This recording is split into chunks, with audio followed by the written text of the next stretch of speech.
किसान साथियों राम राम। आशा और उम्मीद करता हूं कि आप सब ठीक ठाक हो। साथियों, आप कुछ दिन से लगातार देख रहे हैं कि चना और सोयाबीन दोनों ही फसलों के भावों को भारी से अति भारी नुकसान होता जा रहा है। ये क्यों होता जा रहा है, इसका कारण क्या है, मैं बता देना चाहता हूं कि प्रत्येक जानकारी पल पल की अपडेट किसान को सावधान और सचेत करने के लिए इस चैनल के ऊपर अपलोड की जा रही है और इसीलिए किसान की आवाज़ को सरकार तक पहुंचाने के लिए बरकस प्रयास भी की जा रही है। किसान आज संपूर्ण रूप से प्रताड़ित होता जा रहा है, भाव के मामले में घसीटा जा रहा है। जिन व्यापारियों के पास माल है उन्हें भारी भरकम नुकसान होता जा रहा है। यह क्यों होता जा रहा है, इसके कारण क्या हैं? तमाम विशेषज्ञ चनों की तेजी में थे। चने के स्टॉक को बचाए रखने के लिए किसान ने अपना भारी भरकम पैसा बचा करके भारी भरकम तंगी भुगत करके उसे यहाँ तक पहुँचाया। व्यापारियों ने भी बहुत ज़्यादा इंतजार किया। कोई भी एक भी कारोबारी चने के भाव में मंदी में नहीं था। इसी तरह सोयाबीन की फसल को भारी से अति भारी नुकसान की खबरें जो आई, मैंने एक एक बात किसानों को सावधान सचेत करने के लिए, व्यापारियों को बताने के लिए हर क्षेत्र की रिपोर्ट भी सोयाबीन में भारी से अति भारी नुकसान है। सोयाबीन की फसल काफ़ी डैमेज होने जा रही है। मैं कल आपको सोमवार के दिन बताऊंगा कितनी फसल आने का अनुमान जो लग रहा है, कितना नुकसान हुआ है। परंतु आज हम चने और सोयाबीन के भाव जो जमीन पर घसीटे जा रहे हैं, इनका कारण बताने जा रहा हूं। सरसों के अंदर भी 200-300 रुपए की मंदी जो दिखाई दे रही है, उसका भी कारण बताने जा रहा हूं। तमाम बातें आप तक मैं वीडियो के माध्यम से पहुंचा रहा हूं, आपकी आवाज़ उठा रहा हूं, सच्चाई बताई जा रही है।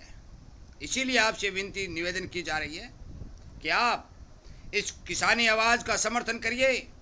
इस चैनल को सब्सक्राइब करके ज़्यादा से ज़्यादा संख्या बल को बढ़ाइए, ताकत प्रदान कीजिए, अनेक किसानों तक शेयर करिए ताकि किसान की उठने वाली आवाज़ दिल्ली की कुर्सी तक पहुंचे। साथियों, आज बिहार में चुनाव चल रहा है। जगह जगह हमारे प्रधानमंत्री श्रीमान मोदी जी स्वदेशी खाओ, स्वदेशी पहनो, स्वदेशी पियो के नारे लगाते घूम रहे हैं। किसान को स्वदेशी के बारे में जागरूक किया जा रहा है। दुकानों पर बोर्ड लगाने की बात की जा रही है। स्वदेशी का नाम चमकाने की कोशिश की जा रही है। तमाम बाजार के अंदर उद्योग धंधा करने वाले उद्योगपति सरकार से ड्यूटी बढ़ाने की मांग कर रहे हैं। और अब तो यहां तक मैं आपको बता दूं कि कुछ उद्योगपतियों ने सोयाबीन की फसल को बचाने के लिए, सोयाबीन के किसान को बचाने के लिए, सोयाबीन के व्यापारी और सोयाबीन के उद्योग को बचाने के लिए ड्यूटी बढ़ाने के पक्ष में कोर्ट में भी याचिका दायर कर दी है। परंतु साथियों, चुनाव बिहार के चल रहे हैं, सरकार कोई ड्यूटी नहीं बढ़ाने वाली। जब तक चुनाव न हो जाएं, तब तक 1% भी ड्यूटी सरकार नहीं बढ़ाएगी। केवल नारे में किसान का नाम लिया जाएगा।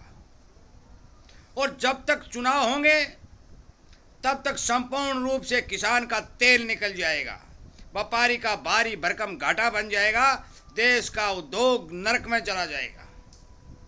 महीनों महीनों दर की लगातार नुकसान के चलते, चाहे कारोबारी हो चाहे किसान हो, अनेक जो लोग हैं घाटे में जाते जा रहे हैं। इधर चुनाव चल रहे हैं। सरकार ये चाहती है कि यदि ड्यूटी बढ़ाई तो कंज्यूमर के लिए थोड़ा महंगा सामान मिलेगा, भाव बढ़ेंगे और फिर महंगाई मुद्दा बनेगी। परंतु साथियों, सरकार ये भूल गई है कि आपने जो थोड़े दिन पहले जीएसटी घटाने का वादा किया, आपने जो जीएसटी घटाई, उसका धरातल पर अब तक कोई रिजल्ट नहीं आया और नहीं आएगा। क्योंकि ये 1-2 पैसे की घटत और बढ़त ना ही तो किसान के काम आती है, तो ना ही कंज्यूमर के काम आती है। ये फायदा होता है, ये बड़े बड़े लोगों को फायदा होता है। मैं बता देना चाहता हूं कि बिहार चुनाव के चलते, और बिहार की बात नहीं है, बिहार के निकल जाएंगे तो और किसी राज्य के आ जाएंगे, और किसी राज्य के निकल जाएंगे तो और किसी राज्य के। मतलब यह है कि चुनाव का सांप सिर के ऊपर किसान के 24 घंटे छत्र मंडराता रहेगा और लगातार किसान को नुकसान होता रहेगा। सरकारें अपनी पॉलिसी नहीं बदलने वाली हैं। वोट बैंक की राजनीति संपूर्ण रूप से इस देश में चल चुकी है। स्पष्ट और सीधी बात बता देना चाहता हूं, जहां जहां जिस समय चुनाव होते हैं, खाद्य पदार्थ जो किसान के खेत से उत्पन्न होकर के बाजार में जाती हैं, उनके भाव नहीं मिलते। बाहर से पहले से ही एक्सपोर्ट करके भारत के अंदर भंडार भर लिया जाता है, ताकि चुनाव में महंगाई का जवाब नेताओं को नहीं देना पड़े। साथियों, महंगाई रोकने के लिए विदेशों से आयात करके भारत की जनता को विदेशी सामान खिलाना, नारा स्वदेशी का देना। आप ये कहेंगे कि आप सरकार पर बोल रहे, भाई किस पर बोलूं? राजा होता है, उसी पर बोलना पड़ता है। राजा की जिम्मेवारी है कि एक एक जनता के एक एक आदमी का ख्याल रखे। क्या किसान का राजा ध्यान नहीं रखना यह कर्तव्य बनता है? राजा किसान का भी ख्याल रखता है, राजा गरीब का भी रखता है, राजा मजदूर का भी रखता है, राजा व्यापारी का भी रखता है, राजा उद्योगपति का भी रखता है। परंतु मैं बार बार कह चुका हूं कि एक तराजू के दो पलड़े होते हैं। एक पलड़े में कंज्यूमर को लगाइए, परंतु एक पलड़े में बिक्री करने वाले को लगाइए, जिसमें किसान आता है, खरीदार में जनता आती है। जिससे किसान बचेगा, व्यापारी बचेगा, देश का उद्योग बचेगा। और विदेशी सामान के ऊपर अंकुश लगाइए। एक वीडियो में मैंने पहले कहा था, श्रीमान शिवराज जी ने जो बात कही कि ड्यूटी बढ़ाइए और आयात को रोकिए, कम कीजिए, उसका कोई असर नहीं हुआ। क्यों नहीं हुआ? क्योंकि बिहार में चुनाव हैं। एक निकल के खबर जो आई कि कृषि मंत्री के घर मीटिंग चल रही है, पता नहीं चल रही है कि नहीं चल रही है, उस पर आयात ड्यूटी बढ़ाने पर चर्चा होगी, बेशक हो या ना हो। भाई, जब तक बिहार चुनाव नहीं होते, यदि कोर्ट के हिसाब से कोई ड्यूटी लग जाए तो पता नहीं सरकार नहीं ड्यूटी लगाएगी और नहीं बात सुनेगी। और यदि नहीं सुनेगी तो मान के चलो कि चारों ओर से देशों के अंदर जो सामान आ रहा है, पाम तेल आ रहा है, सोयाबीन आ रहा है, पीली मटर आ रही है, कॉटन आ रहा है, तमाम खाने की चीजें भारत के अंदर फ्री ड्यूटी आती रहेंगी, किसान को नुकसान होता रहेगा। अब आप कहेंगे तेजी क्यों नहीं आई? भाई, तेजी आएगी कैसे? विदेशों में भारी भरकम सस्ता सामान मिल रहा है, उसका फायदा भारत सरकार भरपूर तरीके से उठाकर किसान की जिन्स का भाव दबा रही है। यह सच्चाई है, माने या ना माने वो आपकी मर्जी। चाहे कोई किसान हो, चाहे व्यापारी हो, चाहे दुकानदार हो, कोई हो, सच्चाई है सच्चाई। मैं आपसे विनय निवेदन प्रार्थना करता आ रहा हूं, इस चैनल के ऊपर किसान, व्यापारी, मजदूर, उद्योग की आवाज उठाने वाला अकेला इंसान लड़ रहा है।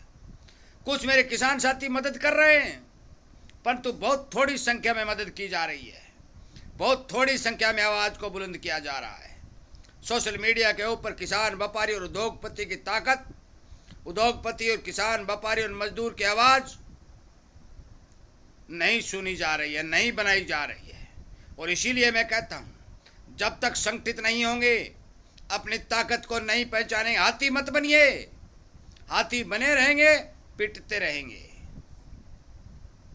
साथियों, मेरा आपसे विनय निवेदन है कि सरकार को अपनी नीति बदलने पर, चाहे कोई सरकार हो, किसी भी पार्टी की हो, उसे अपनी नीति बदलने के लिए यदि आपको आवाज उठानी पड़े तो पीछे हटने कोई समाधान नहीं है।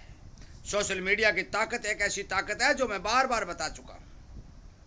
आवाज मैं उठा रहा हूं, बोल मैं रहा हूं, मदद आपको करनी है। यदि आप मदद करेंगे तो एक दिन सरकार को जरूर अपनी नीति में बदलाव लाना पड़ेगा। किसान, मजदूर और व्यापारी को बचाना पड़ेगा, इस देश के उद्योग को बचाना पड़ेगा, और कंज्यूमर और किसान, व्यापारी और मजदूर को दोनों तक तराजू के तलड़ों में बिठाकर बराबर तोलना पड़ेगा। इन्हीं बातों के साथ वीडियो को विराम देता हूं और उम्मीद करता हूं क्या आप जरूर मेरी बात पर गौर करेंगे, संगठन को बढ़ाएंगे, ताकत देंगे, सरकार तक मेरी आवाज को पहुंचाएंगे कि आप जल्द से जल्द ड्यूटी बढ़ाकर किसानों को ठीक भाव देने का काम करिए। जो खबर सरसों और सोयाबीन पर निकल के आ रही हैं वो कल सोमवार को वीडियो के माध्यम से आपको बता दी जाएंगी, परंतु मौके के ऊपर जो समाधान सिस्टम जो चल रहा है वो मैं बता रहा हूं कि बिहार चुनाव के चलते सरकार भावों को दबाने में ज़्यादा जोर लगा रही है, न कि भाव को बढ़ाने में। इन्हीं बातों के साथ वीडियो को विराम देता हूं। उम्मीद करता हूं कि आप संगठन को बढ़ाएंगे, आगे से आगे किसान की कड़ी को जोड़ करके इस आवाज़ को श्रीमान नरेंद्र भाई हमारे प्रिय प्रधानमंत्री तक पहुंचाने का काम करेंगे। जय हिंद।